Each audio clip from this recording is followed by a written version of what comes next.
colleagues here have been raising. And what I've come to understand is that there are these incredible pictures that contain all the information of a set of equations that are related to string theory. And it's even more bizarre than that, because when you then try to understand these pictures, you find out that buried in them are computer codes just like the type that you find in a browser when you go surf the web.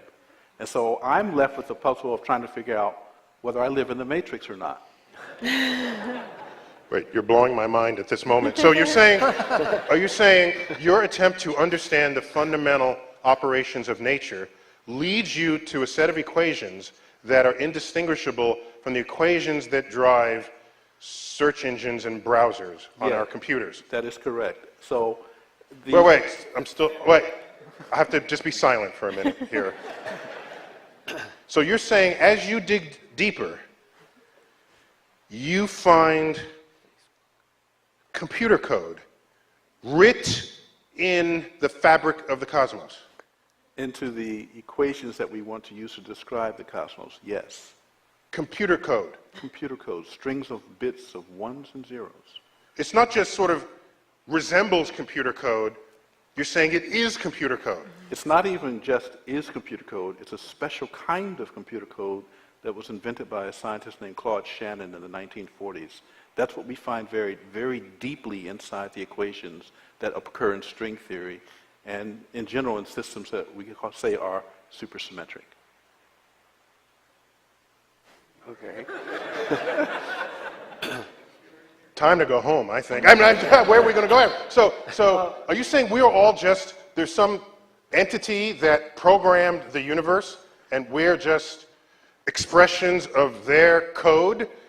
Well, I didn't say that. Some of those like the Matrix? That's what you said. Some of those codes are showing on the screen behind you right now. They don't look like codes, but these pictures, which we call deGrasse, are graphical representations of sets of equations that are based on codes. So this is, in fact, to answer your question more directly, I have in my life come to a very strange place because I never expected that the movie The Matrix might be an accurate representation of the place in which I live. Hello everybody, hope everything's well, and as always, let's jump right into this. Now this picture I'm showing you is a calendar. It's called the 13 Back Tunes. Okay? Now it's showing you the transitions of matter. Okay? Now some of these stuff is missing. Okay, because we know how history is. Alright, they're not going to give you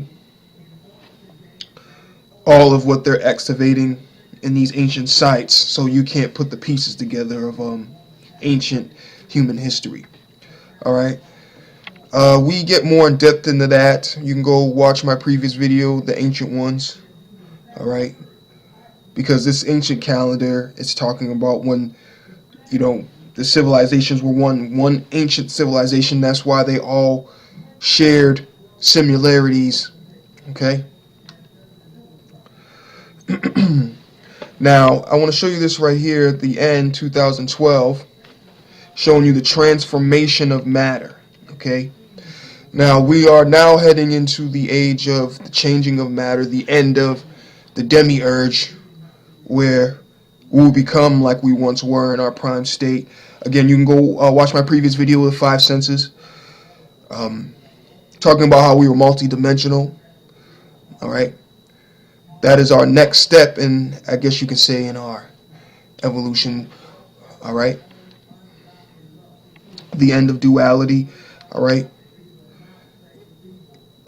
right here at the bottom it says nuclear space and technology. Then the next step is harmonic convergence. Alright, so that's when we get back in tuned with these higher frequencies. Okay, and then the earth starts to regenerate, of course, which I'm sure you all already knew that. Alright, and we've been through this before. People, the melanated people, okay, it's nothing new. If you look up the Great Year, okay, every galactic alignment is like every 26,000 years. Okay. Now I want to show you this right here, the human frequency and the Schumann resonance. Now this is what I'm talking about the end of the Demiurge, about our frequency raising back to its pristine state where we were multidimensional. Okay. Now I'm going to put this in the link description below. It gets into more in depth about this. Okay. For those who don't know, of course. All right. Now this is Neil deGrasse Tyson. All right. Now just listen to him. He talks about how we may already be in these higher dimensions, and that there's 10 different dimensions that make up our reality. Okay? Now just listen to what he has to say. There's a full 4 dimensions going on there. So, I want to convince you we live in a 4-dimensional world for that reason. Okay. It may be that these 4 dimensions are manifest to us, but that in fact we are embedded in a higher dimensional space. And string theorists on the frontier of this exercise are hypothesizing at least 10 dimensions to account for everything we see in the universe, even if we do not directly measure those dimensions themselves. Okay, so you heard it. You heard it live, folks. What he said. Now, like I told you, we were lowered here from a higher state. All right. You can go back to my previous video, The Ancient Ones, that talks about that. Okay. Also go back to another one of my previous videos, Nothing is Everything, talking about how we're actually in the center of the universe, because we're talking about, you can look up Norse mythology, talking about the 9 realms, which is talking about these dimensions. The movie, what is it? Thor, The Dark Worlds. They had to go in certain areas so that they can get the right energy to access these dimensions. Okay, where different beings preside and all that, and where we used to reside at one point. But there was a war that happened in ancient times again. Like I said, you can go back and watch my video, The Ancient Ones. It talks about that. Okay. Now, here's a video, Scientists Questioning Reality. Okay. I just want to play you a small part of this. They're saying that we shouldn't even exist. All right. This same scientist is also in the my video, Nothing is Everything, which I just mentioned a minute ago. Okay. And how he even says that they have to rewrite all of cosmology. Okay. He doesn't say it in this video, like I said in the video I just mentioned. You can go back and watch that. Okay. But just listen to this. Equal quantities of matter, antimatter, which annihilated, driving the Big Bang. Mm-hmm. So, by rights, we shouldn't be here. Right. Because we have more matter than antimatter in our sector of the galaxy. We've looked for anti-galaxies. We've looked for anti-planets. We don't see any. I don't even understand what that means, but okay, go ahead. Okay.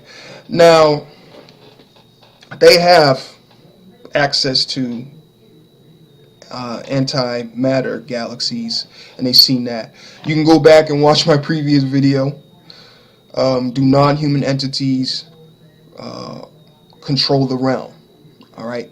Well, they have devices now where they can pick up these entities that surround us all the time. Okay.